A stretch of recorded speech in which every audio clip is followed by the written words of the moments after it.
വ്യാഴാഴ്ച ട്രംപ് രൂപീകരിച്ച middle east സഖ്യമായ piece ബോർഡിന്റെ യോഗത്തിൽ ട്രംപ് പറഞ്ഞത് അർത്ഥവത്തായ ഒരു കരാറുണ്ടാക്കുക അല്ലെങ്കിൽ ശരിക്കും മോശമായ കാര്യങ്ങൾ സംഭവിക്കുമെന്നാണ്.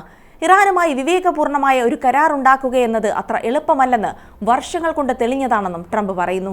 ഇറാന്റെ ആണവായുധ പദ്ധതി അവസാനിപ്പിക്കുന്ന ഒരു കരാറിന്റെ രൂപത്തിലുള്ള നയതന്ത്ര പരിഹാരമാണ് താൻ ആഗ്രഹിക്കുന്നതെന്ന് ട്രംപ് പറഞ്ഞു. ഇറാൻ ഒരു കരാറിലെത്തുന്നത് വളരെ ബുദ്ധിപരമായ ഒരു തീരുമാനമായിരിക്കുമെന്ന് ഒരു വൈറ്റ് ഹൌസ് ഉദ്യോഗസ്ഥനും വ്യക്തമാക്കി. എന്നാൽ നയതന്ത്ര ചർച്ചകൾക്കിടയിലും അടുത്ത ആഴ്ചകളിൽ ഇസ്ലാമിക് റിപ്പബ്ലിക്കിനെതിരെ കടുത്ത ആക്രമണം നടത്തുമെന്ന സൂചനകൾ നൽകുകയാണ് ട്രംപ്. 2003 ഇറാഖ് യുദ്ധത്തിന് ശേഷം മിഡിൽ ഈസ്റ്റിലെ ഏറ്റവും വലിയ US സൈനിക വിന്യാസത്തിനാണ് ട്രംപ് ഉത്തരവിട്ടിരിക്കുന്നതെന്ന് വിശകലന വിദഗ്ധർ പറയുന്നു.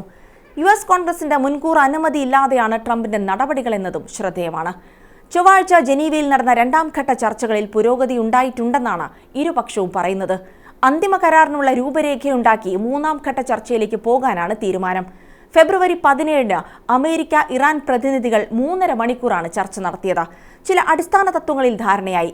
എന്നാൽ ഇറാൻ തങ്ങളുടെ റെഡ് ലൈനുകൾ അംഗീകരിച്ചിട്ടില്ല എന്ന് US vice president JD Vance പറഞ്ഞു. 2 ആഴ്ചയ്ക്കുള്ളിൽ വിശദമായ നിർദ്ദേശം സമർപ്പിക്കാമെന്ന് ഇറാൻ വിദേശകാര്യമന്ത്രി അബ്ബാസ് അറാഗ്ചിയും അറിയിച്ചു.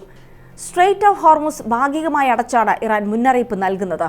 മിസൈൽ ആണവ ബേസുകൾ കോൺക്രീറ്റ് ഷീൽഡുകൾ ഉപയോഗിച്ച് സുരക്ഷിതമാക്കി. തുരങ്കങ്ങൾ ബലപ്പെടുത്താനുള്ള പ്രവർത്തനങ്ങളും ഇറാൻ ആരംഭിച്ചതായി സാറ്റലൈറ്റ് ചിത്രങ്ങൾ സ്ഥിരീകരിച്ചിട്ടുണ്ട്. യുദ്ധം ആരംഭിക്കില്ല, പക്ഷേ ആക്രമണമുണ്ടായാൽ US ബേസുകൾ ലക്ഷ്യമാക്കി പ്രതികരിക്കുമെന്നാണ് ഇറാൻ മുന്നറിയിപ്പ് നൽകുന്നത്.